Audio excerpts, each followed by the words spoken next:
அடுத்ததாக western dance ஆடுபவர்கள் Adilakshmi, Kamatchi, Ayyanar, Karuppaiya and Muniyandi from Government Arts College. திண்டி பண்டாரம் ஆட்டத்தை ஆரம்பிச்சிட போது, வாங்க போய் பார்க்கலாம்.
பெங்களூர் பிள்ளை நீ அட கொடுக்குமா இருக்க பட்டிக்காடு என்ன ஆட்டம் போடுது பாரு.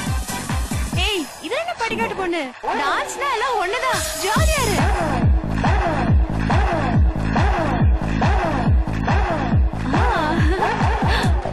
நீங்களாம் பாருங்க, நான் வெளியில இருக்கேன். இருக்க நானும் வர சாப்பிட்டதான் வாங்கி வரலாம். யாருக்காவது ஏதாவது ஸ்பெஷலா வேணுமா? எனக்கு ஐஸ்கிரீம். இது என்ன புதுசா கேக்குற? நம்ம என்ன வாங்குறோமோ அதுதானே எல்லாரும் சாப்பிடுறது பழக்கம்.